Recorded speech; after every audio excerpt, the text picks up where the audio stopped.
Okay. I want to talk to you a little bit about theories of truth. And there's a reason for that, and the reason is that I want to make a distinction between two kinds of knowledge, and before I do that I want to talk about the multiple ways that you can determine whether or not something is true, or whether something is factual. It's a much more difficult task than you might think, because it's easy to think that there's only one way of defining true, but that's not the case as far as I can tell. So the first thing I'm going to do is talk to you about how things might be true from a Darwinian perspective. And if you think you can knock any holes in this argument, go right ahead, because I've been hacking away at it for a while and I haven't been able to. So, you know, Darwin had this theory back in the late 1800s, which you're no doubt all aware of. And it was basically predicated on two fundamental axioms. And the first axiom was that there's natural variability in a population. And that was later discovered to be associated with genetic variability. And that genetic variability could transform. That's mutations do that. And that was, in some sense, a later addition to Darwin's theory. And then the natural environment selects the organism that's most suitable to the current environment, all things considered, so that it can propagate, right? And then whatever propagates moves to the next generation, and the same process occurs again. Okay, now, there's a variety of complications about that theory that I'm going to lay out a little bit.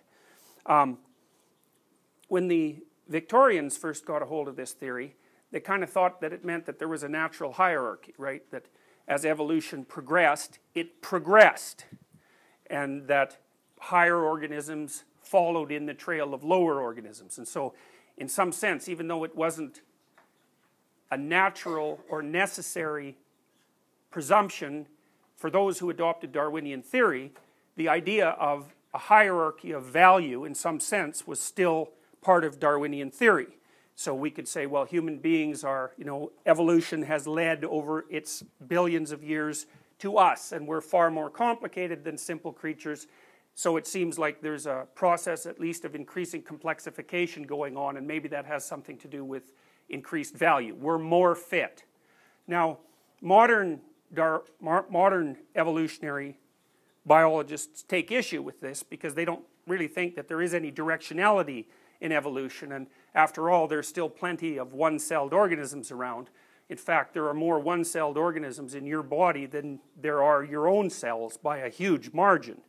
So the idea that there's a necessary direction in evolution, going from simple to more complex, is not formally true, except that obviously there are much more complex organisms than there were around a couple of billion years ago, and so there does seem to be some directionality in some cases, and it's not exactly obvious why that is. So the reason I'm telling you that is because it's not self-evident that creatures, as they evolve, become more fit, so to speak. And so what evolutionary theory seems to be about at a deeper level is something like a dance between the environment and the organism. So the environment keeps transforming, and it does that unpredictably. I wouldn't say randomly, but it does it unpredictably. Or it does it unpredictably to an unpredictable degree. Because some things that are true today are going to be true tomorrow, but other things aren't, and you don't know which one of those are going to shift. Now, I think if you want to get a practical idea of how the environment moves around, one of the best ways to do that is to try to predict the stock market. Because it's pretty easy to predict the stock market based on past performance, but it's very, very difficult to predict the stock market by deriving formulas that predicted past performance to predict the future. In fact, there's no evidence that you can do it. And so most money managers, for example, do worse than chance at picking stocks.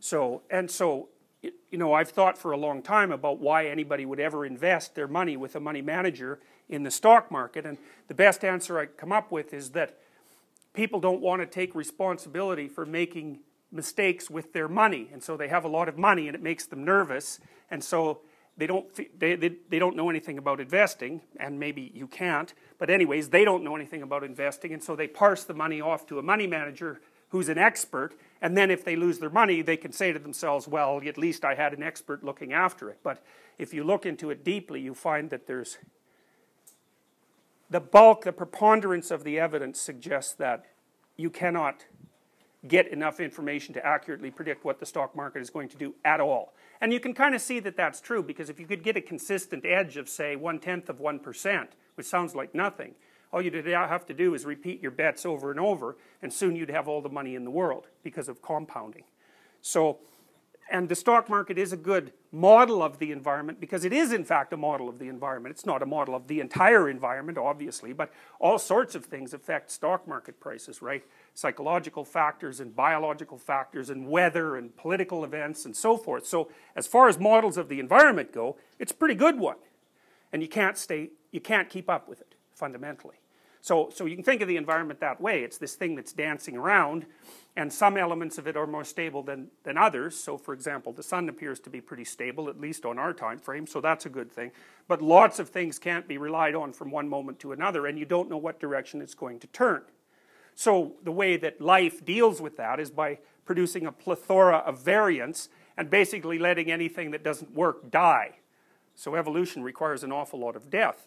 You know, and there's ideas that what we've done to some degree is we've internalized the evolutionary process, because we can invent fictional representatives of ourselves, right, which would be our potential future selves, and we could run simulations of the environment and kill off all those potential future selves that don't look like they would actually survive. And that's really what we think about as thinking. Okay, so, all right, so then the next thing you might ask yourself about, given that, is, and we're going to shift bases here a little bit, is how would you define reality? If you had to come up with a definition of what constituted real, how would you go about doing it?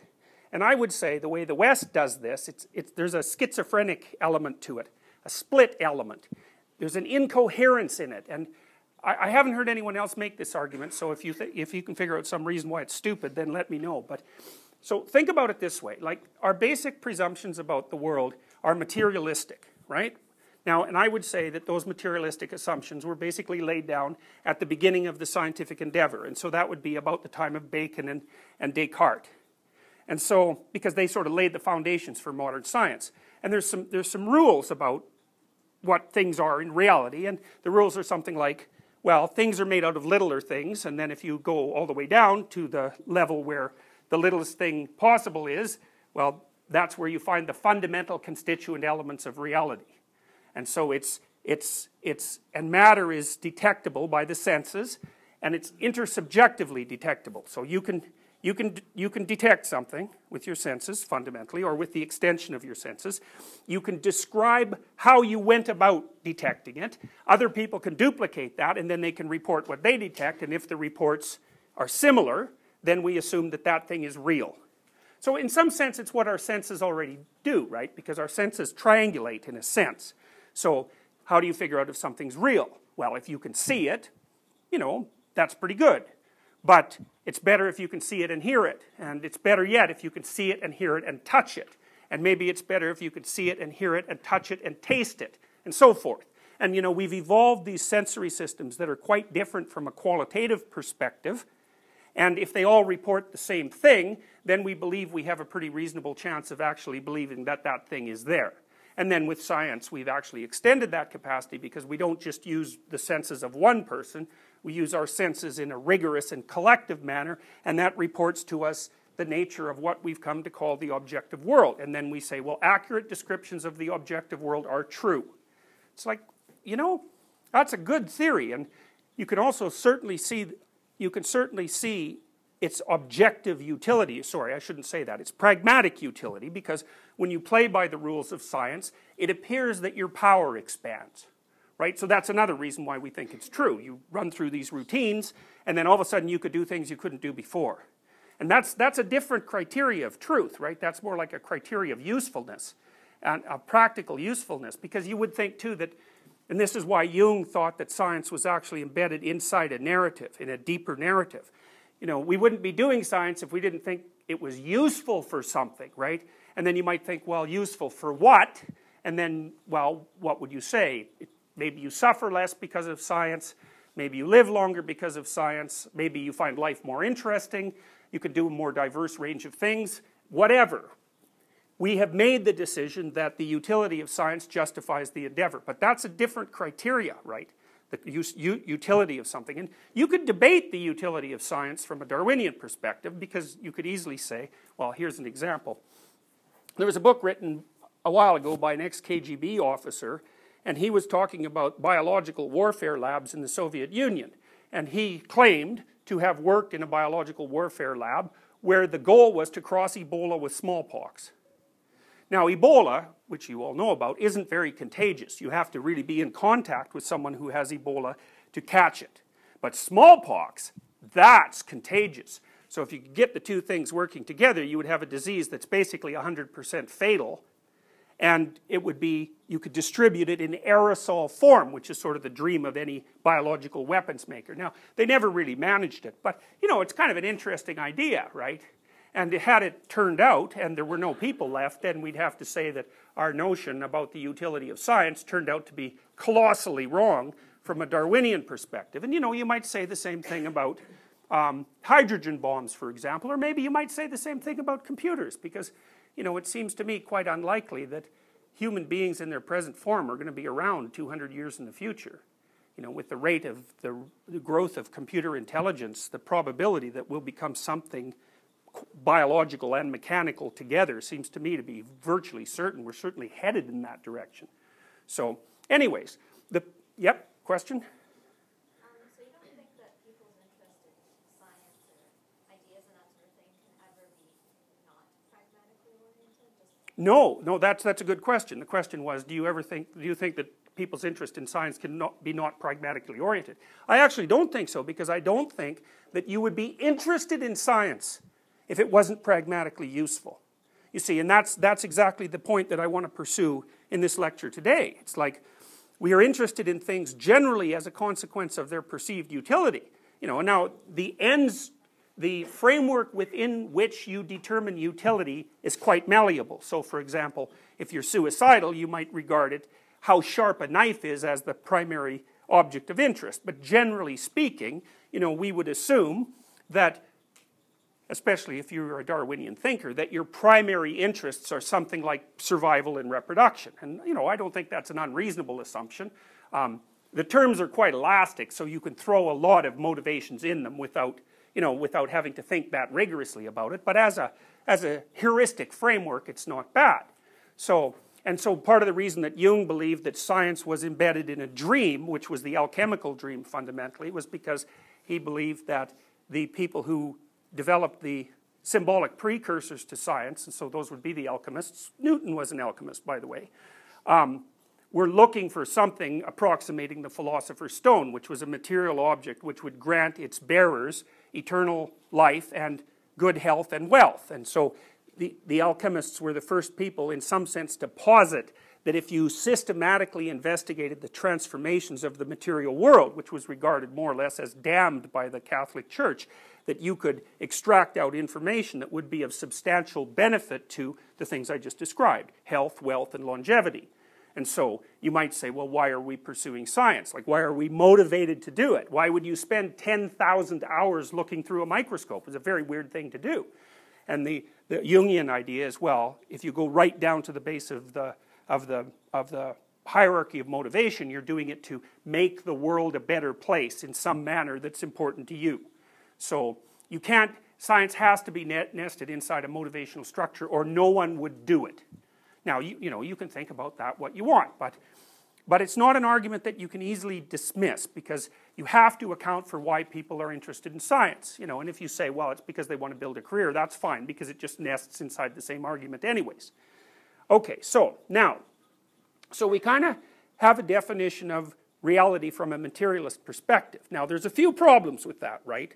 One of the problems is that when you get down to the fundamental elements of matter, they turn out not to be very much like matter at all.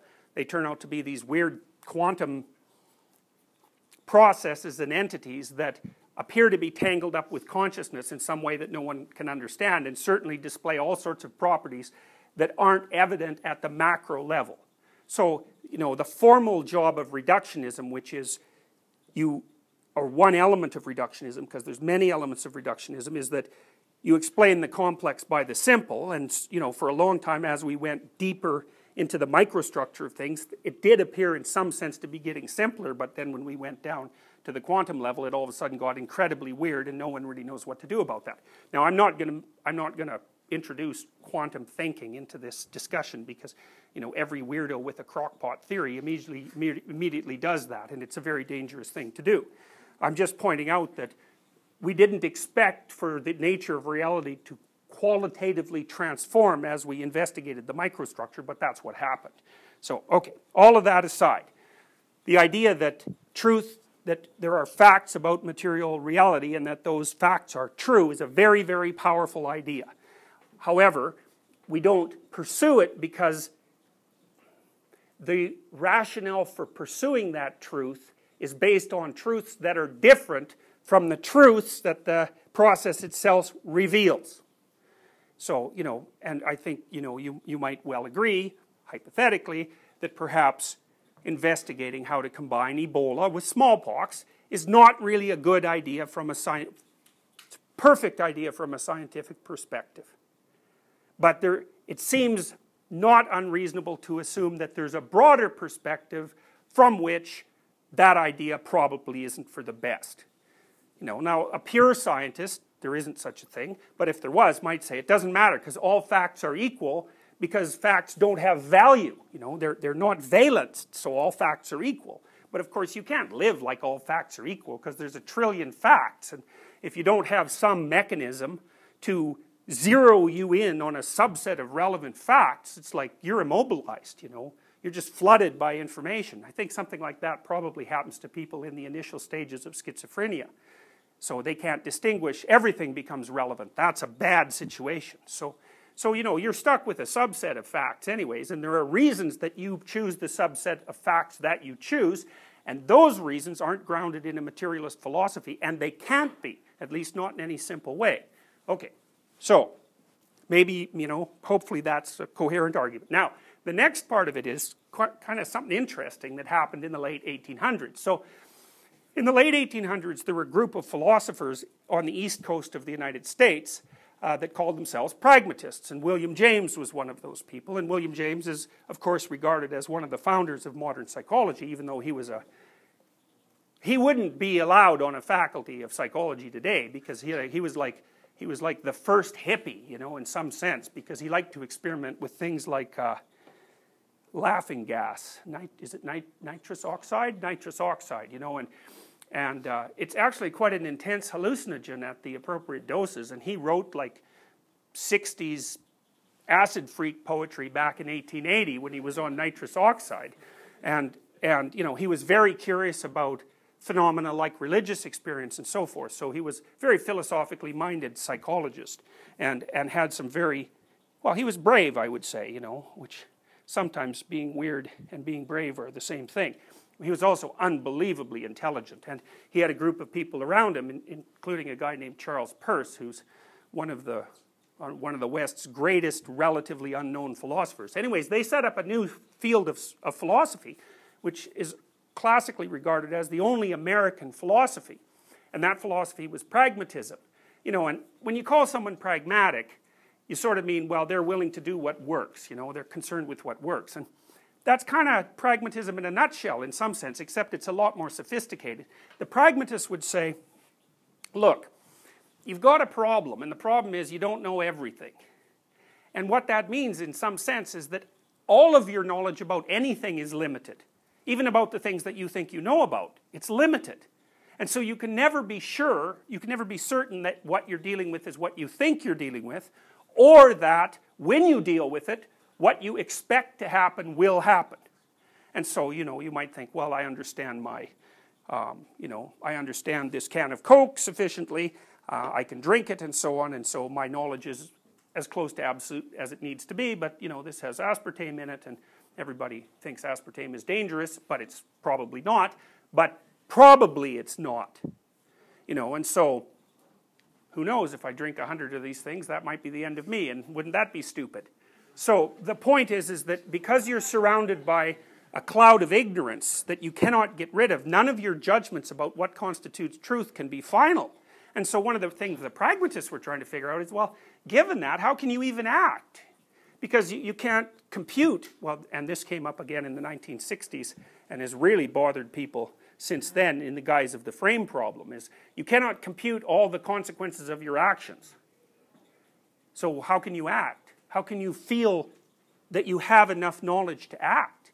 So, well, it's a very difficult problem. It's an unbelievably difficult problem. It's actually one of the problems that has made developing intelligent machines much more difficult than anyone thought it would be, because it turns out that not only are there an infinite number of things that could happen as a consequence of a given action, there's also a virtually infinite number of ways to look at a situation, to perceive it. We look at a situation and there it is, and so we just think it's given, but it turns out that that's just seriously wrong. And the only reason that when we look at the world that it's given is because our psyche, our consciousness, which we still think of as sort of a soul, is actually something that is grounded deeply in the biological processes of our body, and that all of those biological processes that were created over evolutionary time structure our perceptions before we even know it and just deliver this world to us. So it looks obvious, but you know, it took, well, we've been evolving for like 3 billion years or something like that, so it took a lot of tinkering around to get this perceptual system to do what it does. So, okay, so they're very interested in how you came up with ideas of truth, and what they settled on, roughly speaking, is something like, whenever you conduct an action, you set up the criteria for determining whether what you're doing is reasonable or factual based on the outcome that you want to attain. And so for the pragmatists, it was more like things were true enough. And so if my goal in interacting with this Coke can is to have a drink, and when I do what I'm going to do and I get a drink, then that's sufficiently true and I can go on to the next thing. So, but it's still tenuous, because it leaves open other questions like, should I be drinking this or something else, or, you know, whatever. It leaves open all sorts of questions, but it doesn't matter as far as the pragmatists are concerned. Now, when Darwin published his theory, the pragmatists got on it right away. They were really interested in Darwinian theory because they regarded it as a version of pragmatism, which is quite cool. And they did this within, I think, within 5 years of its publication. You know, it caused quite a stir. People were sort of ready for the theory. But the pragmatists were really all over it, because they thought of the mechanism that Darwin described to account for evolution as a pragmatic mechanism. Now that's an interesting idea. So think about it this way. So, how much do you need to know? Well, from a Darwinian perspective, there's an answer to that. You need to know enough so that you can last long enough to pass your genes to the next generation. That's it. And the Darwinians would also say, well, obviously your knowledge is faulty and incomplete because, you know, your ability to transmit your genetic material to the next generation is somewhat limited. You know, you have a limited number of partners. Plus, you die. And the fact that you die indicates that you, as a solution to the problem of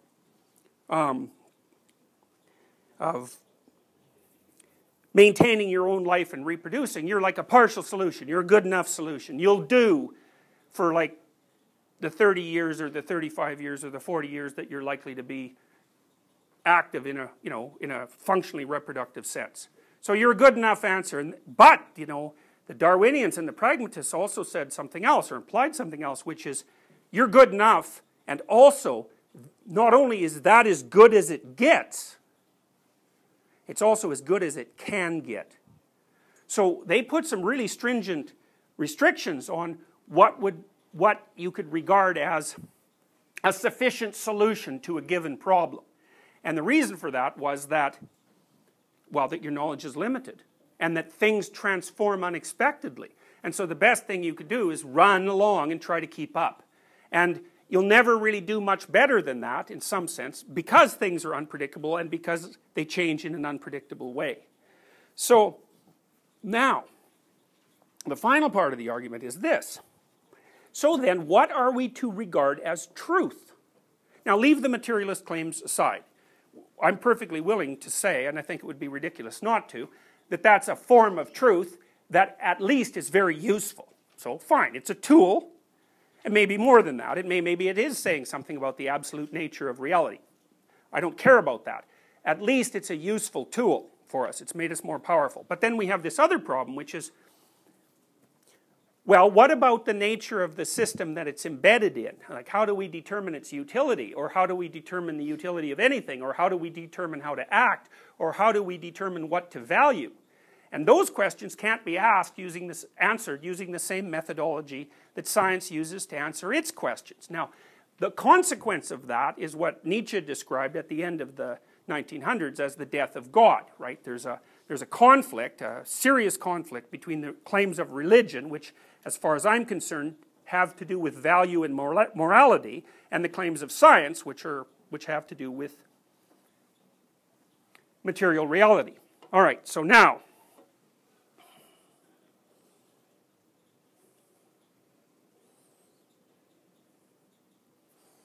the tricky part comes in realizing that the selection mechanisms that determine what happens to you in relationship to the next generation, say, are selecting you on the basis of your action and your behavior. I would say they're selecting you on the basis of your values. So, because, you know, if you're an idiot, say, and you go charging after a lion and the lion eats you, then the nature of reality, so to speak, is rendered a judgment on the value structure that sent you down that particular path, right? And so, you're being selected by natural forces as a consequence of your behavior. Now, and then we can extend that argument, especially in the human case, or in the case of any organism that's also subject to sexual selection. And human beings are tremendously subject to sexual selection. Now, Darwin was a great believer in sexual selection. You know, he thought it was at least as important as the selection of the organism by the natural environment, whatever that is. But, you know, biologists really had a hard time with that, and they kind of ignored sexual selection for like 100 years, which is quite interesting. I think it was partly because sexual selection implies, especially when you're dealing with organisms that are sort of conscious like human beings, that choice itself is a determinant of evolutionary processes. And you know, the strict deterministic materialists didn't really like that, and they couldn't really come up with an argument against it, but they sort of shelved the whole topic for a very long period of time. But one of the things we know, for example, about human beings is that females are very sexually selective, female humans, as opposed, say, to female chimps, which aren't. And so part of the consequence of that is that you have twice as many female ancestors as you do male ancestors. Now, there'll be half of you are going to have a hell of a time figuring out how that's possible, but it is possible. What it really means is that something like the average male who's in your ancestry had 2 children, if he had any, whereas the average woman had 1. And that'll do the trick right there, right? Now, I'm not saying those were the exact proportions, but those are the average proportions across huge spans of time. Now, so part of what's occurred to select human beings for the way they are is the choices that each gender has made with regards to action and belief, but in many ways more specifically female choices. So it's kind of interesting. The next time you're irritated at your boyfriend, let's say, then you can just remember that, you know, untold millions of women have chosen men so that they're exactly like he is, and so, you know, you can't really blame him for that. So, all right, so but here's the thing that's tricky from a scientific perspective, eh? If it is your behavior and your value structures, if your value structures determine what you're interested in, how you behave, and selection pressure occurs as a consequence of your actions, then doesn't it mean that the structure of the value systems that drive your behavior have to be regarded as true or real in some scientific sense? Because the Darwinists basically say, look, the best solution is the solution that you embody. There is no higher solution than that. And there you are, embodying a solution. So in what way, I don't understand in what way that can't be regarded as real. You know, because people think of things like value structures as epiphenomenal. You know, they're not real like material is real. But I don't get that. I don't see how that works with Darwinian thinking, because you're interacting with each other all the time, and you're doing that on the basis of your capacity for action and the value systems that drive that. And obviously, those have some effect on whether or not you're selected by women, say, or by men for that matter, but also by the natural world. So it looks to me, at least you can make a case, that the deep value structures that drive us, that are deep, deep parts of our psyche, and I'll try to also demonstrate to you that those exist beyond question. I already think that question is answered, but, you know, there's no blank slate theorists left, right? Everybody knows that you come into the world with an a priori structure. It's like that a priori structure was selected. So in what way is it not true? I could say, well, it's as true as it gets.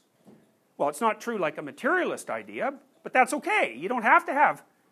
First of all, I don't think the materialist ideas of truth are the most fundamental ideas, because, as I said, in order for that truth to be relevant, it has to be grounded in a value system. And so there's a value system outside of science that science serves. Otherwise, we'd be completely... It would be insane for us to pursue it, you know. If we knew that science was going to lead to the demise of everyone on Earth, which it could, we wouldn't be motivated to pursue it. If you knew that science was just going to increase your suffering, if you're a scientist, it's like, well, you'd stop doing it if you had any sense. So then I would say, well, we pursue materialist truths for reasons that are non-materialist, and those reasons are just as real as the materialist truths, but they're a different kind of true. They're a seriously different kind of true. These selected value systems are giving us an idea of what's true in your theory. Does that mean what's true changes over time as value systems are selected out? It's a good question. You know, I would say they change at least to some degree, you know, because, you know, I don't know what values you share with the primate who was your ancestor and the ancestor of chimpanzees. But I would say there's no shortage of similarities. You know, I mean, first of all, we can understand chimps, you know, more or less. We can understand dogs. We can understand cats. My daughter had lizards, and the more social lizards, there are social lizards, by the way, you can kind of understand a social lizard. You know, so we certainly understand all mammals. And then there are other animals that we have deviated from at far greater spans of time. I like the example of crustaceans, because I happen to know a little bit about lobsters for reasons that, where my reading took me in a random direction. But like lobsters organize themselves into dominance hierarchies. And we understand dominance hierarchies. And even more strangely, the biochemical systems that the lobsters use to track their dominance hierarchies and to determine how confident they should be or how submissive are serotonergic. And so are the systems we use to track dominance hierarchies. And the similarity is so great that you can actually use antidepressants on lobsters. So if you inject a lobster with serotonin, I don't know the precise procedure, but generally, if a lobster has lost a fight, then he like zooms into his little lobster place and like pouts for at least 20 minutes. He won't fight with anyone else during that period of time. And when he comes out, he's like a smaller lobster, you know, because he sort of determines how big to be on the basis of the ratio of victories to defeats. And the mechanism that adjusts his posture, the successful lobster takes up more and more space because he says, I'm as big as I think I am, and that's based on my success in battle. That's serotonergically mediated as well. You know, and so when you see a human being that's like this, you know, taking up as little space as possible, you can think, well, there's a defeated lobster, because it's exactly the same mechanisms. And they're really fundamental in human beings, and you can't really change them, you know. Like, the way your brain computes your dominance affects how much positive emotion you have and how much negative emotion. And if you're way the hell down in the dominance hierarchy, or you feel that way, then you're going to experience way more negative emotion because your nervous system has calculated that the environment on average is very dangerous to you because you're barely clinging to the edge of reality. And you're going to experience very little positive emotion because, well, things don't look that good for you. And so, you know, those aren't really systems you can control. They're like master operating systems that sit at the base of your brain, you know. And so you say, well, do things change across time? It's like, yes, but they change within constraints that don't change much across time. So for example, I think there's probably as much, it's reasonable to assume that there's as much conservation of value as there is retention of skeletal structure. You know, and I went at least that much. I think there's actually more, but certainly there's at least that much.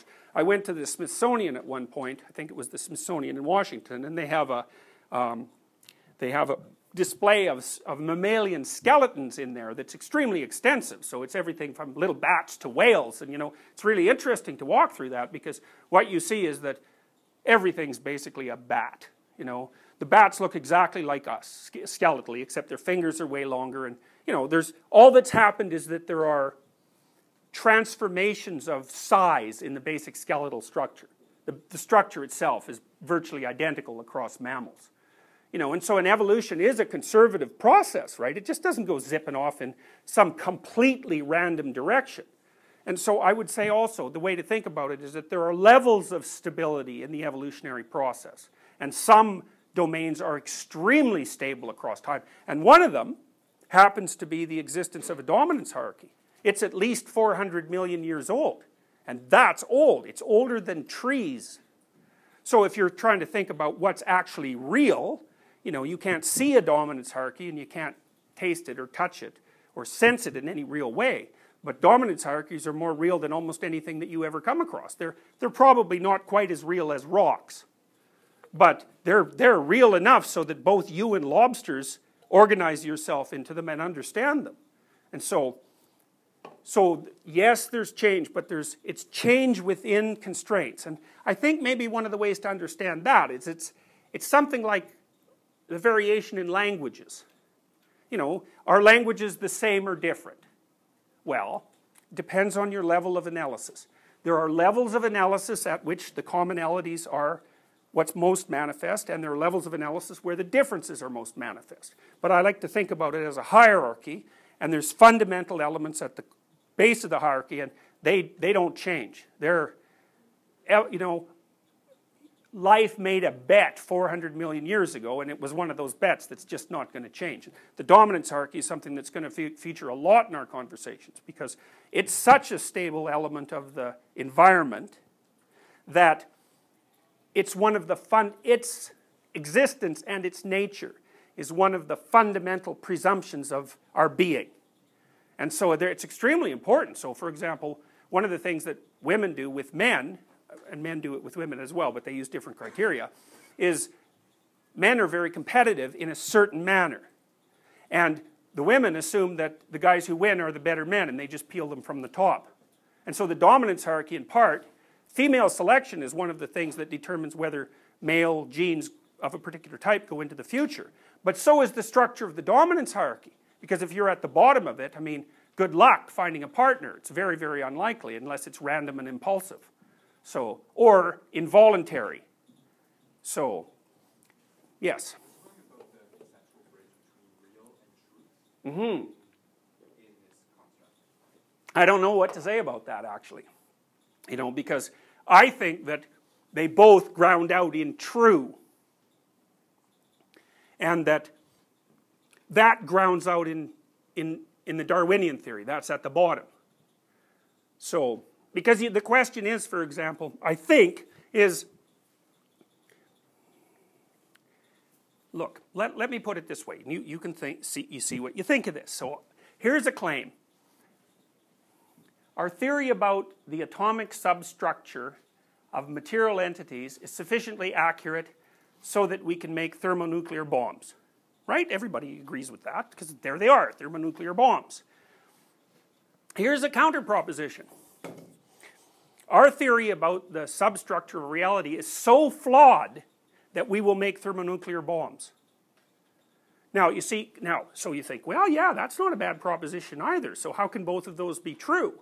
Well, here's what it looks to me. It's like, you know that when you parse an entity out of its context, you lose something of the entity. Now, this is something that really plagues psychologists, right? Because psychologists, so, you know, maybe you'll go up to someone and say, I was angry today. And the person says, well, why were you angry? And then you have a little discussion about why you're angry. And you never really worry about whether the person understands what you mean by angry. Because you assume that they've been angry before, and so have you, so you share that. But also, you also assume that the context of the conversation defines the ambivalence of the word sufficiently in that time and place so that it has an actual meaning. That's the context. You know the person, hypothetically, because they wouldn't be telling you that otherwise. You know other people. You understand the language so that when the word angry emerges, someone just doesn't come up and go angry. You know, they put it in a story. And so the meaning of the word angry is confined by the story that's constructed around the word, and that's confined by your relationship, and the relationship is confined by the culture that you're in, and so there's lots of levels of analysis that are going on simultaneously for you to be able to understand what the person means when they talk about being angry. Now, a psychologist will come along and say, oh, anger is a thing. Now, pull it out of its context and then treat it like it's a material entity, and actually that doesn't work very well. I mean, there's lots of things that people discuss in the context of multi-level language that you can't just pull out as an entity. Now, with regards to our understanding of the subatomic realm, well, the problem is that we're parsing out from a very complex reality, a particular form of perception. Now, it's a very powerful form of perception. It's the form of perception that allows us to mess about with things at the subatomic level. But while we're doing that, there's a lot of things that those particles are associated with that we're ignoring. So we narrow our knowledge in some sense by decontextualizing the phenomena. And then we can do things like make atom bombs. But the question is that what makes you think that the process of decontextualization produces an outcome that's true? Now, you could say pragmatically, well, it's true enough to make atom bombs. It's like, yeah, okay, but it's not true enough not to make them. So it's tricky. It's tricky. So you're, I mean, this distinction in forms of truth you're talking about is derivative of what you wrote about in the first chapter. Talking about the truth of a thing versus the truth of a value. Yeah, well, that's the next thing. That's the next thing I want to that I want to get to. That's actually why I have this little diagram up there. So I'm going to do that now. So now, I'm going to offer you a proposition, and it's like a core. I'll get to you right away. It's a core proposition. We tend to think that our knowledge structures are made out of facts, and that facts are about the material world. And I would say that's not very true. And it's partly because who the hell cares about facts? Most of the time they just lie there and they're not good for anything. So, but more importantly, it can't be right. It can't be right for a variety of reasons. First of all, the scientific endeavor is only about, let's say, 500 years old, formally. Now, you can stretch it back. Maybe you can stretch it back to the Greeks, you know, if you want to look at precursors. But it's still, who cares? It's 2,000 years or it's 3,000 years, whatever. It's like compared to 400 million years, it's nothing. It's like dust on a cliff. It's nothing. Now, we were doing perfectly well without the theory beforehand, and so do animals. And so, you know, you can decide for yourself what that indicates. But it does indicate that you can exist in a manner that fulfills the Darwinian requirements perfectly fine without ever formalizing a theory about the nature of material reality. So, fine. Now, the next thing is, your nervous system isn't built to view the world through a cognitive framework that's composed of empirical facts. Obviously, because we've only been doing that for a few hundred years. Chimps aren't doing that, and you're mostly chimp, you know. I mean, I don't know what the similarity is. It's like 99.9 at the genetic level. It's really, really high. So it's not like the dissimilarities are unimportant, but you know, there's a lot of you that's chimp, there's a lot of you that's mammal, there's a good chunk of you that's like a crustacean. So, you know, obviously none of those entities are predicating their action in the world or their knowledge of the world on material theories. Okay, so then the question might be, well, what are the nature of your theories of the world? And that's where you get into the distinction between motivational significance and value and material reality. And I would say that the cognitive structures that use, they're not just cognitive, it's actually your personality. Because the personality is far more than a cognitive structure. Your personality is how you act, so that's how you act out ideas, right? Actually how you move your body through time and space. It's how you perceive, because you don't perceive everything, you perceive a very limited subset of things, and there are processes that are associated with your personality that determine what that subset is. It determines how you value things, it determines how you respond to them emotionally, and then it sets the boundaries for the contents of your cognitive knowledge. So I would think of that as a personality. And what's the personality up to? Well, it's trying to orient itself in the world. It's trying to figure out how to act in the world. And I would say that's our fundamental problem. Our fundamental problem isn't what are things made of, although I'm not saying that's not a problem. It's a problem. But it's not the fundamental problem. The fundamental problem is what to do about what things are made of. It's like where to go. Now, you know, that's an existentialist claim in some sense. It's like, well, what's the meaning of your life? What's the purpose of your life? You know, and we shouldn't be using materialist theories to address such questions, but we do. And it's cost us a lot. So, yep. First of all, is that really a problem? Because like you said, organisms have been around for millions of years without ever addressing that. Well, that's exactly what I want to talk about next. Is it a problem? Okay, so. And also, sorry, Yeah. more of a point. The only alternative I can think of to science really being grounded in the system of values is that it's somehow hijacked our motivational system without being connected to it, really. So, but that sounds really pathological, so it's probably not true. Well, it could be true. I mean, if it turns out that the scientific endeavor dooms us, which it might, then you could certainly make that case. You'd have to make it post hoc, though, and you won't be able to because there won't be anybody around. But you know, like the idea that science is a valuable enterprise it's a theory, you know, and it's 50-50. And you know, if people, maybe not, but there's definitely room for dispute. I don't think we would see the mass emergence of phenomena like the environmental movement if there wasn't part of the human psyche that was very much worried about untrammeled technological progress.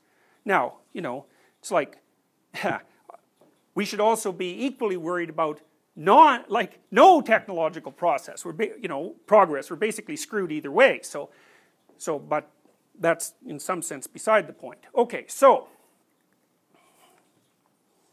the reason I got into the ideas that I'm describing to you is quite straightforward. Now, I can't really use the story that I used to use to frame why I'm telling you what I'm telling you. Because when I developed these ideas, and I've been working on them for 30 years, my primary motivation was to understand what insanity was driving the Cold War.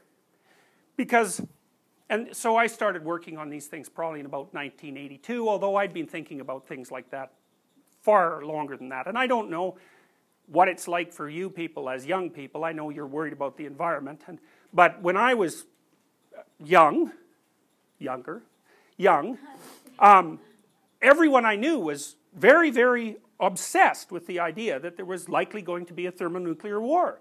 And we didn't assume that it was certain, but we certainly assumed that it was highly probable, you know, and things came pretty damn close. So I'll tell you a story. So one time, about 10 years ago, I went to Arizona, and I went to see a Patriot missile site. And the Patriot missiles were the early intercontinental ballistic missiles. Now, a ballistic missile is an interesting entity because, you know, if you think about something like a, what do they call those? Cruise missiles. Cruise missile is like a robot. You can tell that thing where to go, you know. It's got enough intelligence, so if you don't want it to land there and you've launched it, then you can, you know, have it land somewhere else. But an intercontinental ballistic missile, it's no. It's a rifle. You point and you pull the trigger, and 20 minutes later that thing has blown up a city, and there's no calling it back, and there's no diverting it. And, you know, so I went to the missile site, and those things were huge. They were like major rockets. The launch tube, because they were underground, would have been much broader in diameter than this room. Like, it was a major league thing, because it would zip up into space and then land back on the other side of the world in 20 minutes. It's like, those things are cruising 7 miles a second. They're moving. So, and some of them had multiple warheads, so they'd get over to the Soviet Union, let's say, then they'd break apart into multiple nuclear warheads, and, you know, they were nasty, and the force in those things, there's still lots of them around, made Hiroshima look like a pop gun. I mean, people built, you know, I don't know if you know this about a hydrogen bomb. So a hydrogen bomb has the same mechanisms that the sun uses to produce heat. Okay, whereas your standard atomic bomb, it's low grade in terms of energy transformation. A hydrogen bomb is so powerful that it uses an atom bomb as its trigger. So, like, it's a whole new scale of destructive magnitude. And there was, like, at that point, we'll say 1982, there was tens of thousands of these things, 25,000 on the Russian side, maybe 50,000 on the American side. And then, like, everybody had a pretty itchy trigger finger. You know, Reagan was in power, and he was in many ways right about the Soviets. You know, they were an evil empire, and he scared the hell out of them. But it was touch and go. And anyway, so we're back in this old missile base, and so we're outside looking at it, and there's a nose cone for one of these things that's sort of laying there in the desert.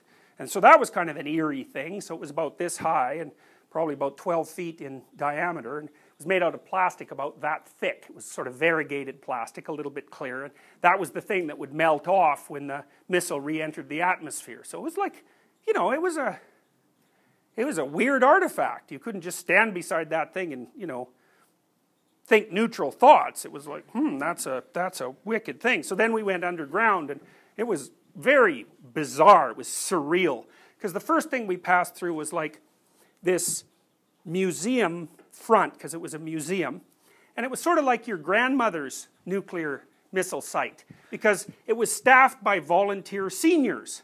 And, you know, there was a little guest book that you could sign. It was sort of pine paneled, and it was like, you know, Southern Americans are pretty hospitable, so they were sort of happy to see you, and it was like, like I said, it was like your grandmother's nuclear missile style, so that was bloody weird. And then all around the outside of on the walls of the museum, there were pictures of Reagan, basically, and, you know, interacting with various people, including people from the Soviet Union. So it's quite weird, because it was a time warp, because there I was in like 1982, and then in my grandmother's nuclear missile silo, and then we went into the silo itself, which was quite deep underground. And so first of all, you go through this massive door that looks like a safe door, except the safe is on steroids. It's like 12 feet high and this thick, and it's made out of steel, and it's painted that kind of pastel green that everybody was really excited about in 1957.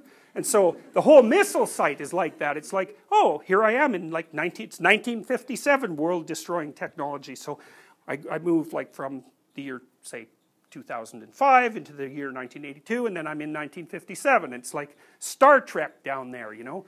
So we go into the main control room after seeing the silo, which is now empty. We go into the main control room. I think it's 35 feet underground or something like that, which is basically far enough underground so it would be protected from a nuclear blast that wasn't a direct hit. You know, dirt is a really good shield against explosions, as it turns out. Anyway, so we're down there, and one of the control tables is over there, and it looks like the Star Trek, you know, control module, except it's 1957, so everything switches and so forth, and, you know, the technology is kind of rough. And there's another control desk here, and they say, well, would you like to go through a simulated missile launch? And, you know, of course, that was definitely my idea of a good time. So they showed us what their protection was. And so what happened was there's like a little place on that side, and there's a little place on that side, and there's a key. And I believe that the people who had the keys wore them around their necks, although that might not be right. They may have been stored, but I think they wore them around their necks. Makes sense, right? Because that's really high security, wearing the key around your neck. And so the deal was, if you wanted to launch a missile, that like person A was over there with their key, and person B was over there with their key, because you needed 2 people to launch the missile.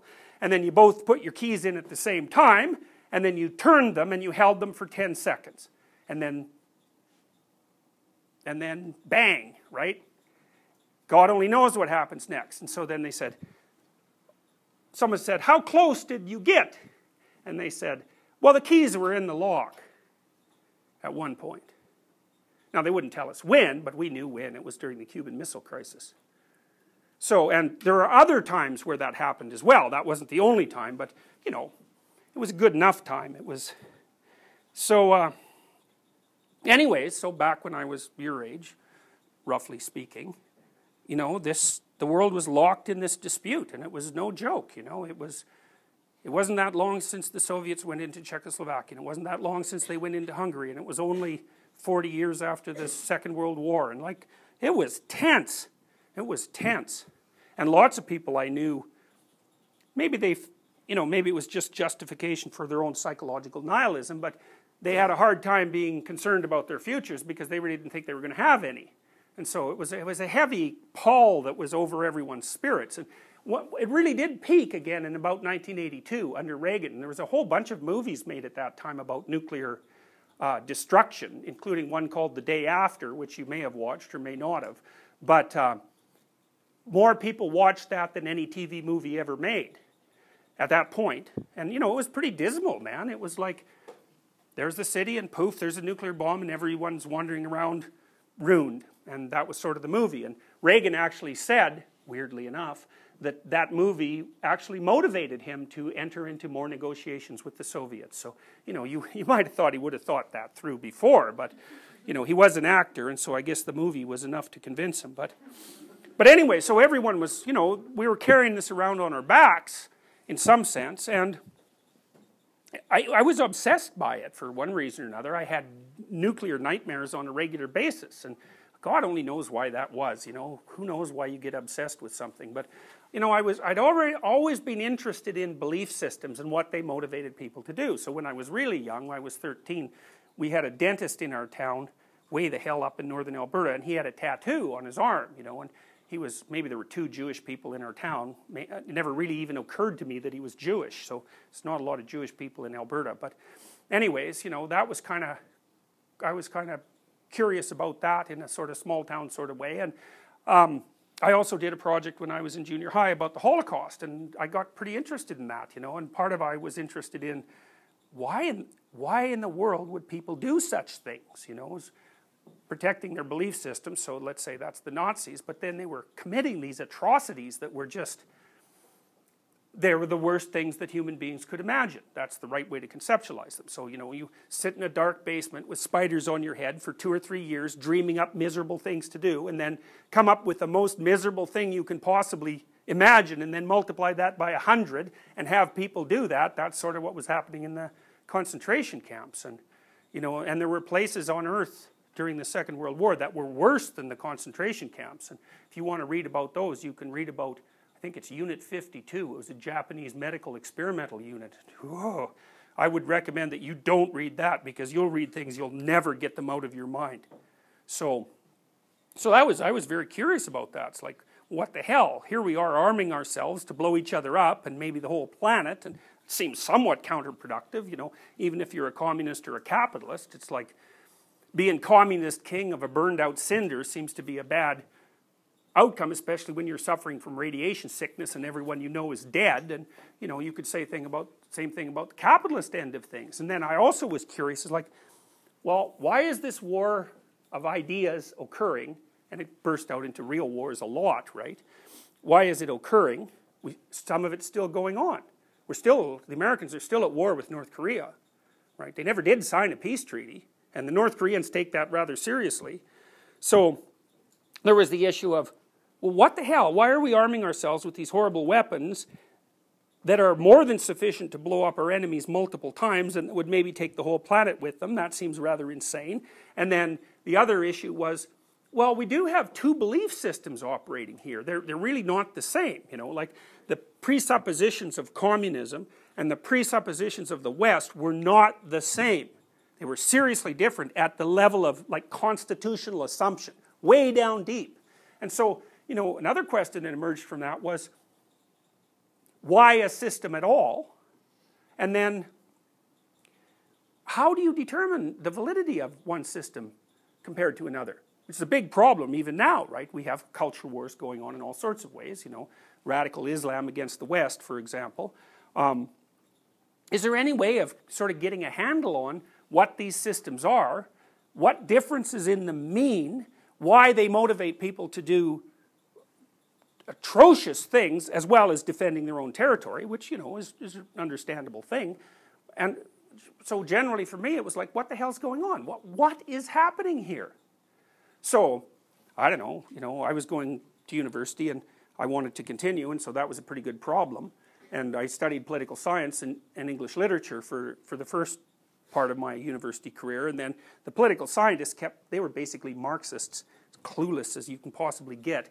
And they, you know, they basically proposed that the reason people engaged in social conflict was for economic reasons. It's like, that's no answer. It's like, okay, economic reasons. That means people fight about things they value.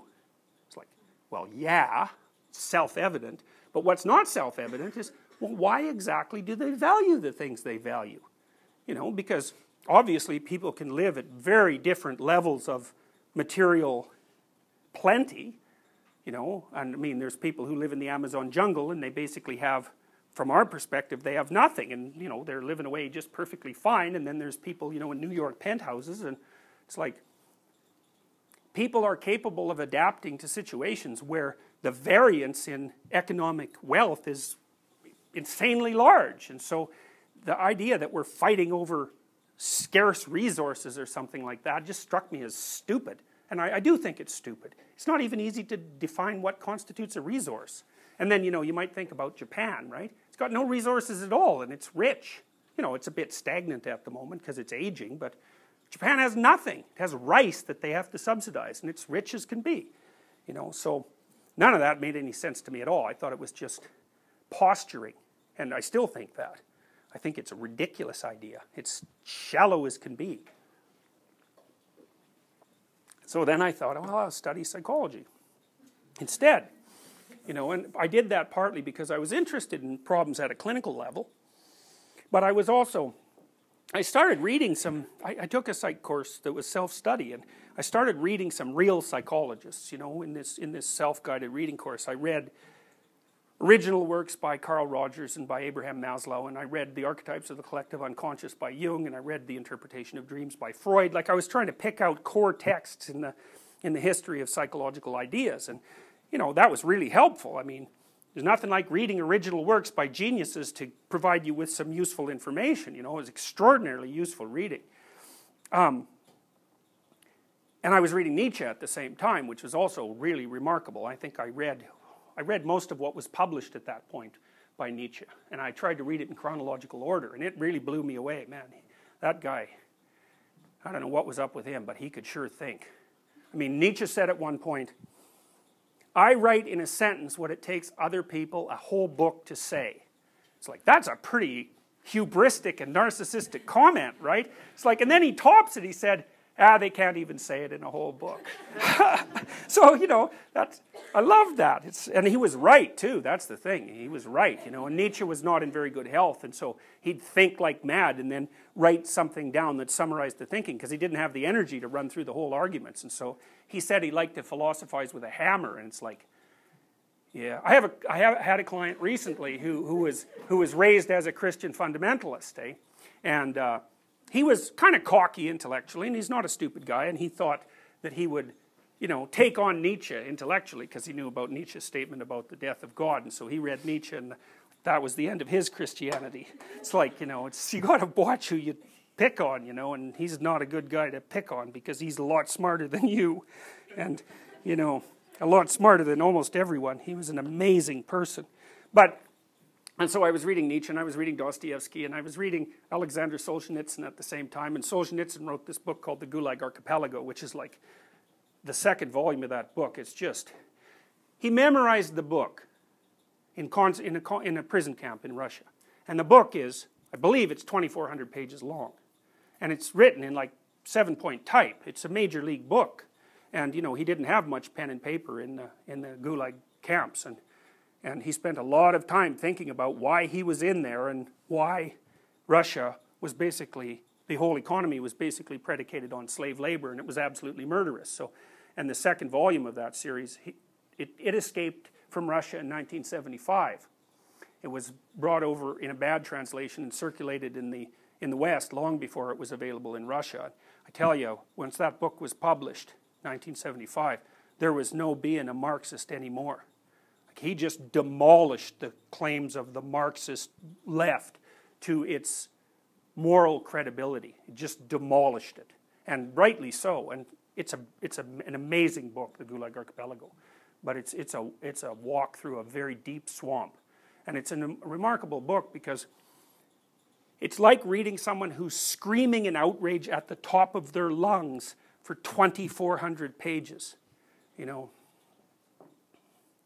So I was reading all that, you know, and I was having these nightmares, and I was trying to figure out what the hell it was about belief systems and how things had gone so astray, especially in the 20th century. So now, I was reading Nietzsche at that point, and I read parts of Thus Spake Zarathustra, which is not a book by Nietzsche that anyone should read until they read everything else he wrote, because it's nothing like anything else he wrote. It's this weird sort of Old Testament-like poetry, and it's, you know, it's revelatory in some sense, so it's a very strange book. But it's in that book where Nietzsche announces the death of God. And he has a prophet, Zarathustra, come down from a mountain into a marketplace and tell everyone that God is dead. You know, and he says, God is dead and we have killed him. And where will we ever get enough water to wash away the blood? Which is the part of Nietzsche's quote that no one ever refers to. So, I mean, because people like to think of Nietzsche's statement as triumphal in some sense.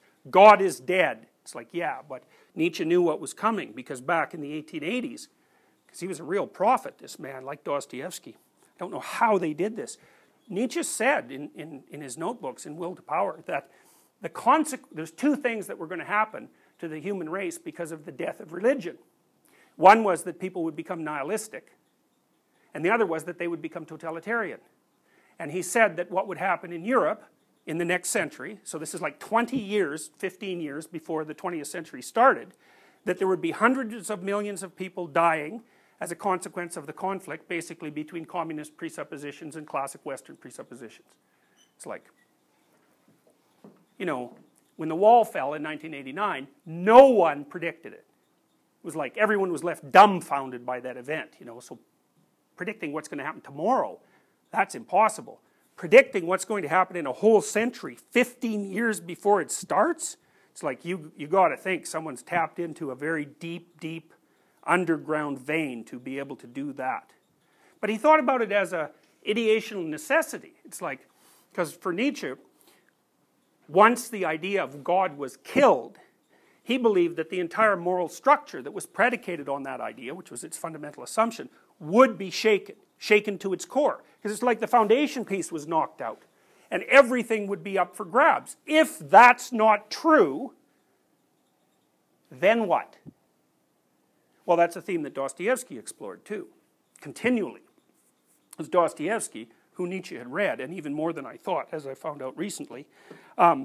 Dostoevsky's take on it was that, well, if there's no God, then you can do anything you want. Everything is permitted. There's no morality whatsoever. And all there is, and Nietzsche also pointed this out to some degree, because Nietzsche said most people's morality is cowardice. He didn't say that morality was cowardice. He said that people cover up their cowardice by pretending that they're moral when they refuse to do things that they're terrified of. It's like, it's a nasty little comment, and it happens to be true. So Dostoevsky as well at the same time was exploring what might happen from a political perspective, for example, if his ideas about the death of God were true, that everything would be permitted if God was dead. And he wrote a book called The Devils, or The Possessed, which I would also highly recommend, especially if you read it with the Gulag Archipelago, because they're like, Dostoevsky predicts what's going to happen, and then Solzhenitsyn describes what happened, and they're the same thing. It's rather staggering, actually, and especially because, you know, there wasn't anything more powerful written in the 20th century than Solzhenitsyn's books, and there wasn't anything written in the 19th century that was more powerful than Dostoevsky's books. So, like, that's a 1-2 punch. So anyway, Nietzsche's prediction was that once you pull the rug out from underneath the system, it might take a long time to fall, but it's going to fall because there's no foundation left. And the system was actually logically coherent once you accepted the assumptions. And the assumptions were, well, they were basically Christian assumptions or Judeo-Christian assumptions in Europe, you know, and they were predicated on a religious substructure. And those religious ideas, although it wasn't as obvious in the late 1900s as it is now, had an unbelievably ancient history. So, you know, Christian ideas are derived from Jewish ideas, and Jewish ideas are predicated on Egyptian ideas, and Egyptian ideas are based in Mesopotamian ideas, and that's about as far as back as we can go. But then we know that there are shamanistic traditions that are basically religious in structure that go back maybe 25,000 years, and then, you know, before that we don't know. We don't know. But there wasn't nothing before that, because there were people like us, fundamentally, for at least 150,000 years. And then there were people who were more or less like us for, depends on how you count, we diverged from our chimp human ancestor about 7 million years ago. So God only knows how deeply rooted those ideas are. Now, you know, the rationalist critics, like, and we still have them, like Dawkins, for example, you know, they kind of think of a religious system as a superstitious scientific theory, you know, and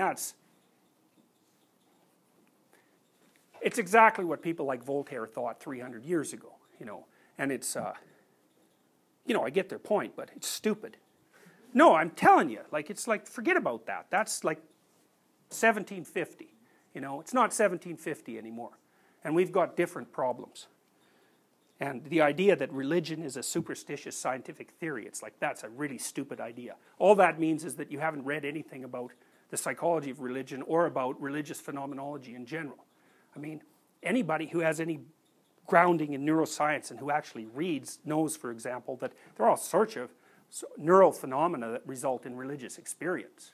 You know, so for example, if you get epilepsy, there's a high probability that your aura, which is the sense you have before the epilepsy hits, there's a high probability that that's going to be associated with religious experience. And it was for Dostoevsky, for example. So what happened to Dostoevsky was that he was kind of a student radical, you know, under the czars, and they arrested him, along with the other student radicals, and threw him in the prison in Moscow. I think it was in Lubyanka. And they kept him there for a while. He's kind of an aristocratic guy, so he wasn't used to hard living. And then, before they let him go, they woke him up at 6 in the morning and took him out in the firing squad yard. And then they lined up all the people who would do the shooting with a firing squad, and they shot him with blanks. But he didn't know they were blanks. So that was a little hard on his nervous system, and so he developed epilepsy as a consequence of that. And one of the consequences of his epilepsy was that just before he had the actual seizure, he said that it appeared to him that his knowledge of the structure of reality was deepening and deepening and deepening and deepening until it was absolutely overwhelming. He felt like he was on the verge of discovering the secret of the universe, and then apparently the secret of the universe was a little too big to fit inside his head, and he'd have an epileptic seizure. But it's very interesting because Dostoevsky was kind of a hack novelist before he underwent prison, and then he had the firing squad thing happen, and then he was sent to this like horrible prison full of murderers and rapists for a long time. And so when he came out, he wasn't the same guy. It's hard to say exactly how much the experiences changed him and how much the epilepsy changed him, but certainly there are depths of representation in his writing that I don't think he could have reached without the epilepsy. And so religious experiences, man, they're hardwired into your brain, and we can elicit them with some regularity. Now you might think, well, that means they're a biological side effect. It's like, yeah, maybe, and maybe not too, you know. So, you know, I don't know what the rationalists do with that sort of thing. You know, maybe they say, well, that's an evolutionary spandrel. It doesn't really mean anything of any importance. It's like, the whole you know what a spandrel is? A spandrel is something that characterizes an organism, but that hadn't really evolved. It just more or less happened. So you can't say that it has a function. It's like a side effect of something else. And one of the great tricks of rationalist evolutionary thinkers is that they call anything that a biological organism manifests that they can't account for rationally a spandrel. And it's a pathological trick. And you certainly can't do that with something like religious experience. I mean, you just have to be a dolt to think that. I can give you an example. So, obviously, part of what's happening in religious phenomenology is dominance, hierarchy, perception gone mad, in a sense. So, so imagine that there's a hierarchy of people, and that you're hardwired to admire those at the top. Well, obviously, right? I mean, what percentage of magazines sold do you suppose are about celebrity culture? It's like 50%. So like primates like us, we like to gaze at high status primates. And if you take, I think they're vervets, and you figure out the vervet hierarchy and you show low status vervets photographs of high status vervets, then they'll spend a lot of time looking at them. So part of what I'm trying to suggest here is that part of what religious phenomenology is the inbuilt sense of awe that we have when we gaze up a hierarchy and we see what's at the top. And it's not that long since we had monarchies. And in many societies, you weren't even allowed to look at the king. That was certainly the case in Japan, where, the emperor would be surrounded by shoguns. Shoguns, I think that's right. And they were authorized to kill anyone who got out of line. They just chopped them up with their swords. And any bit of being out of line was enough. So, dominance hierarchy is a very serious thing. And so, it's hard for modern people to understand the awe that must have accompanied the experience of being exposed to a monarch in a society that was fundamentally monarchical. But the Japanese believed, right up to the end of the Second World War, that their emperor was a sun god. And you think, well, that's pretty damn weird. It's like, no, it's not. It's the fact that we don't have sun gods that's weird. Like, that's a really, really old idea, and the Japanese were just doing what virtually every culture before them had done that ever got anywhere with organization. And so there's one of the things about a god is that a god is something like what's at the top of the dominance hierarchy. Now, human beings are very, very peculiar creatures, and we're capable of high levels of abstraction. So I'm going to offer you a theory, okay? And this is a lot of thinking compressed into a very tiny sentence. Okay, so imagine a dominance hierarchy, okay? Now imagine that there's a set of qualities that makes it more probable that you'll get to the top of a dominance hierarchy. Now that's not that hard to imagine, right? You might think, well, intelligence might have something to do with that. Attractiveness might have something to do with that. Power. We know from studies of chimps, this is mostly done by Frans de Waal, that, because you might think of kind of prototypical caveman society, that it's like the caveman that looks most like a bodybuilder who's the most dominant caveman, but so to speak. But what de Waal found among the chimps was that the chimp who was at the top of the male dominance hierarchy, who remained at the top relatively stably so that he wasn't brutally murdered, say, by two chimps that were below him in the dominance hierarchy, was actually kind of a good leader in some sense, So he got along well with the females in the troop and maybe even attended to their children to some degree, and he wasn't a completely unpredictable tyrant. And if he was like that, then, a couple of male chimps would form a coalition, and when his back was turned at any moment, then they'd rip him to pieces. And so it's phenomenally interesting, because what it suggests is that there's a stable set of characteristics, relatively stable, that are operative within a dominance hierarchy that propels you to the top. And that's characteristic not only of human dominance hierarchies, but it's also characteristic in a way that's analogous to even chimp dominance hierarchies. So you can read Frans de Waal if you're interested in that sort of thing. He's written a lot of books about the emergence of morality in chimpanzees in particular. It's very nice work. I mean, he's observing chimps that are basically in a zoo in Holland. So, you can make the case that, they're a little not like wild chimps, but whatever, fine. They're not exactly like wild chimps, but I don't think that invalidates his research at all. So, and you can observe similar things in wild chimps. Okay, so that's kind of an interesting idea, right? There's a set of stable traits that propels you towards the top. And some of those would be indicators of biological health, like symmetry and beauty. And some of them would be, well, what other characteristics the rest of the bloody troop think are admirable? And because admirable is also a very interesting phenomenon, right? Because there are people you admire. You think, well, why are there people that you admire? And what does it mean to admire someone? And what it means in some sense is that the effect they have on you is one of wanting to imitate. And you know, human beings, a lot of our knowledge, a tremendous amount of our knowledge, isn't propagated linguistically, it's propagated through imitation. And the probability that we were imitating each other before we developed language is extremely high. And we're also one of the few animals, maybe the only animal, that are really capable of true imitation. And it's a major league advance in terms of the transformation of information, because what it means is you can go out there and half kill yourself learning how to do something and stumble back into the tribe and recover, and then I can just watch you and embody what you did, and poof, I've got the damn information. And you know, I didn't have to expose myself to dragons and all sorts of other horrible things that were out there in the unknown. And so, you know, we're imitating ourselves all the time. So if you admire someone, what that does is it hooks into your desire to imitate. And that's also part of an inbuilt intrinsic biological process. Okay, now, fine, so here's what we're going to say. Dominance hierarchy. Reason for getting to the top. That produces admiration, partly because people want to be at the top of a dominance hierarchy. That's success. And we're wired to climb dominance hierarchies, because if you live at the top of a dominance hierarchy, you live longer than you do if you live at the bottom of a dominance hierarchy. Even if you factor out the effect of relative income. It's less stressful at the top. You have better resources at the top. And the top is a place, right? Because it's been around for 400 million years. It's a place. It's like a conceptual place in a sense, or it's a place that's the emergent property of social organization. But it's a place. And it's a place where people want to go. Okay, you got a dominance hierarchy.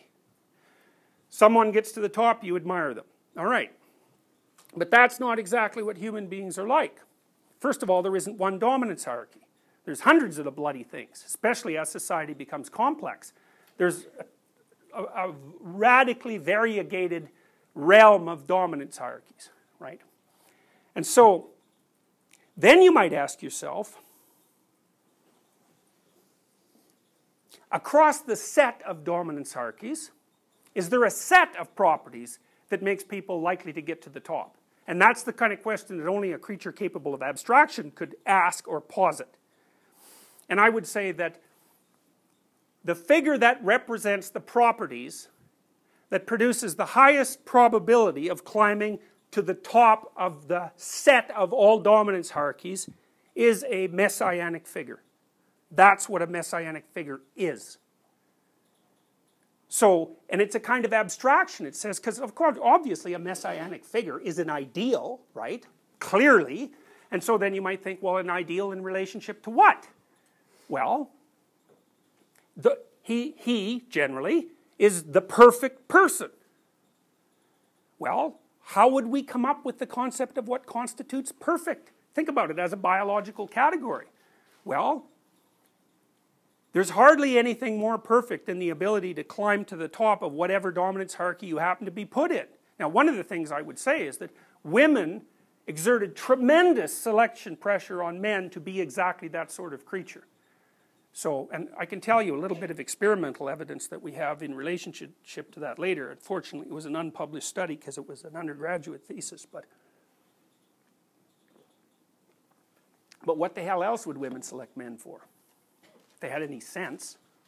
You know, you want to select a partner, because you know, you've heard the idea of hypergamy, right? Women mate across or up dominance hierarchies. And so people think, well, women are after, say, something like wealth and success. It's like, we tested that. Women aren't that stupid. So what we did was this. So we showed a bunch of women the same picture of a guy, but we attached 4 stories to it. One story was, the basic 2x2 cross was useful versus useless and poor versus rich. So we had useless poor, useful rich, useless rich, and useful poor. And so here were the stories. So the useless Poor guy, well, you don't need a story for that. It's like everybody can figure out what that is. You know, he doesn't have anything and he's never going to get anything. So fine, useless and poor. Then there's useless and rich. That's a harder one, right? So what we did was the guy had won a lottery that paid out weekly for the rest of his life. So he couldn't squander the money because it only came in weekly. So there was always going to be money around. And we made the amount sufficiently substantial so that, you know, he was in the top 1%, let's say. So that's useless rich. Then useful poor was this guy that he worked for an NGO, and like he was a good guy, and you know, he was helping people out, but he was never really going to make any money doing this. He was sort of altruistically committed to a benevolent cause. Useful poor. And then there was useful rich, right, which, you know, that's sort of the useful rich guy. He's like the hero of every 2-bit romance. And if you don't believe me, then you could read A Billion Wicked Thoughts. It's quite a cool book. It's written by Google Analytics guys, and they were looking for the archetypal structure of the sort of literature that women read in their spare time, so to speak, on the web. It's sort of like the female equivalent of pornography. And so the main guys in these stories are surgeon, that's a good one, billionaire, pirate, vampire, and werewolf. Yeah, so it's very funny. Anyway, so what we found was we had the women rate the guys for, you know, would you date this guy? You know, would you go out for coffee? Would you date him? Would you consider a long-term relationship? And the result was wealth was irrelevant. Useful was relevant. So the useful poor guy was just as good as the useful rich guy. And that, you know, that's smart. Because what you should select for isn't having stuff now. That's because maybe the stuff will go away. And that was especially true in societies where stuff couldn't be stored, which was almost every society we ever had until the modern times. So what you select for is the capability of being successful across multiple environments. Obviously. Okay, so that's very much like the capability of climbing to the dominance hierarchy across sets of dominance hierarchies. And then, you know, I talked to you about DeWaal a little bit, and I suggested that it's not so obvious what would put someone at the top. So leadership qualities, you know, because you can think about it as blunt power, sort of like psychopathic leader. But, you know, that's pretty pessimistic. And it could easily be that a leader who can maintain power for any amount of time, so in some sense isn't going to be thrown over by violent revolution, has to be a leader of a certain type. And that's stable across, let's say it's stable across eons. Or we could even say maybe it's stable across millions of years in very complex social organisms. It's a possibility. Because, you know, partly what I've been trying to get at is the biological basis of religious belief. And I would like to tell you I'm not trying to reduce religious belief to anything. Because it's like Daniel Dennett wrote a book called Consciousness Explained. And the critic said, consciousness explained away. You know, so, and I could say, well, I'm trying to explain religious phenomenology, but I am not trying to explain it away. I'm not trying to reduce it to something else. I'm trying to account for its relationship with evolutionary structure. And, you know, this is also why I think the modern atheists are so damn clueless. It's like religion is a human universal. Right? There's lots of human universals. Decoration is one. Everywhere people decorate themselves. Clothing seems to be another, roughly speaking. Some form of marriage seems to be another. Language seems to be another. Sharing food seems to be another. Like, you know, we're human, and human beings have characteristics like other animals have characteristics.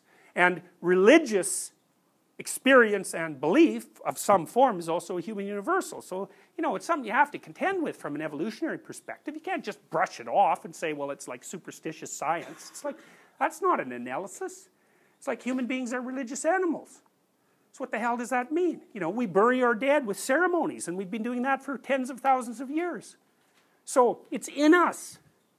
And no one came up with these theories, because that's what the Marxists used to say, right? They said, well, religion is the opiate of the masses.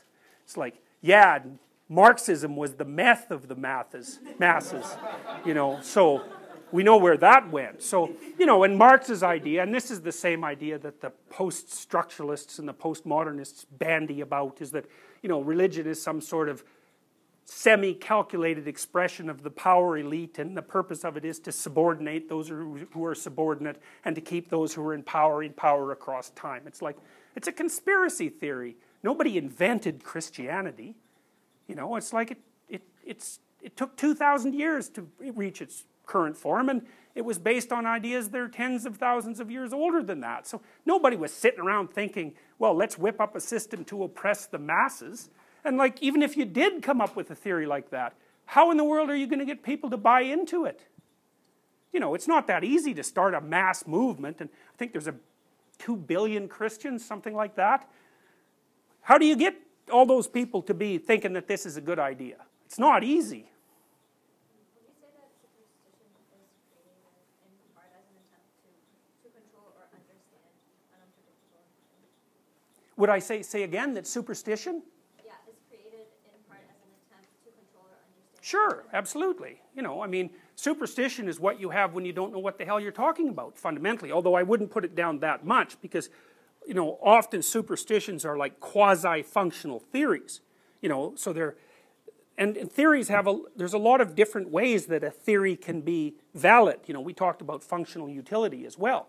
And some things that look like they're superstitious have functional utility. They're approximations.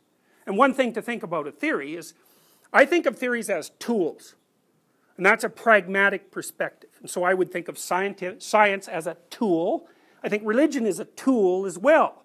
And nobody would complain if they had a toolbox full of different tools, right? And you can chop down a tree with a hammer if you have to, but it would be better to use an axe.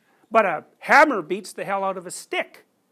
So, you know, my point is that even a bad theory can be a better tool than the one you had before. It's like approximations to the perfect tool in some sense. So I think your thinking is going to be a hell of a lot easier, you know, all things considered, if you start to think about theories as tools, and to also think about the theory as a tool that has a limited domain of applicability. And that is a pragmatic idea. And I really think the pragmatists were right. I think they got it right.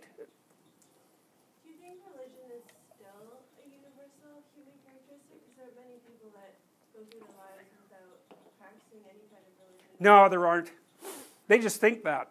How many vegans do you know? You know, they're clueless religious. Because what they have is ritual without philosophy, fundamentally.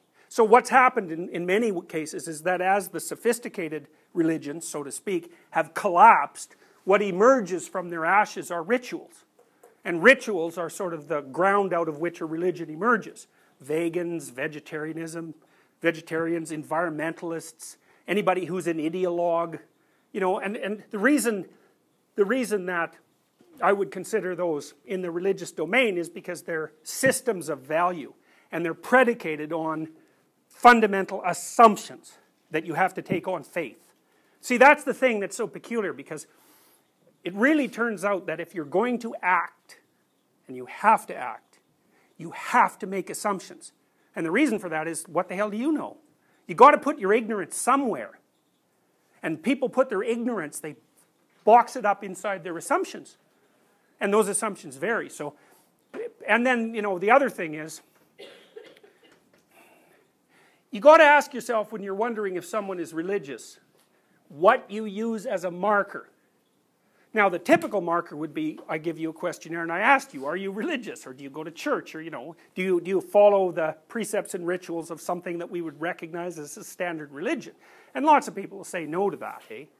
But then you watch them and you think, and this is a Nietzschean observation, what makes you think that the morality that you consider moral hasn't been conditioned to the absolute last degree by 2,000 years or 3,000 years of, in the West at least, Judeo-Christian tradition?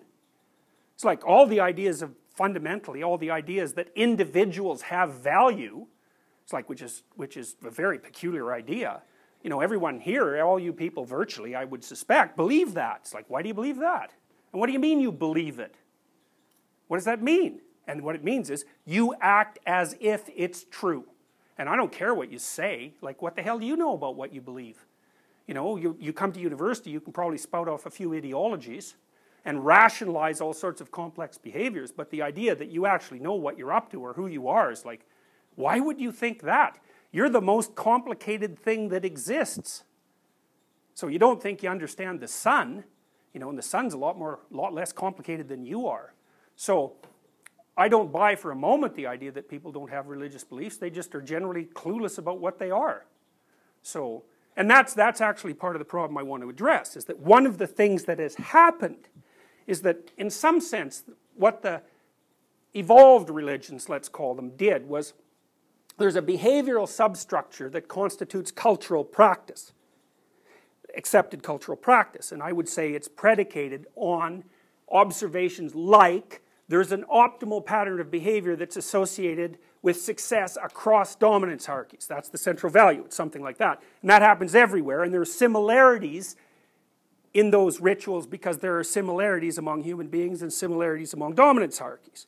Okay, so you get the behavior laid down first, as which everyone's acting like a pro-social creature, and then the next thing you get is the representation, the symbolic representation of what the pro-sociality might be like, and then you get that expressed in religious symbolism, and then on top of that you get something like an articulated system of religious propositions, and then on top of that maybe you extract out a philosophy. It's something like that. So it's relatively coherent across different levels of analysis. Now what happened in the 19th century, and partly because of the rise of science, is that the conscious element of the religious belief got flipped on its head. Because everybody woke up and said, what the hell do we believe these things for? And what do we even mean they're true? Virgin birth and reincarnated God and, you know, God the Father and all the peculiar propositions of Christianity and Judaism and Islam. It's like we wake up, we think, oh, look what we're doing. We don't know what we're doing, and here we have this whole new body of knowledge that suggests that none of that is factually true. Well, no one was saying, well, maybe there's more than one form of truth, you know, and people weren't thinking about pragmatic truth, for example, or behavioral truth. They were having this weird conflict, which you all suffer from, between, you know, a materialist description of reality and what? Religious propositions that didn't seem to be in concordance with that. You know, we've looked far out into heaven through the Hubble telescope. Nobody found God. Does that mean there's no God in heaven? Depends on what you mean by God. Depends on what you mean by heaven. So, it's not obvious at all that the heaven of the medieval thinkers is the same as the space that we know about from an empirical perspective. It's not obvious at all. So, okay, so let's stop for a bit. For 10 minutes, let's say.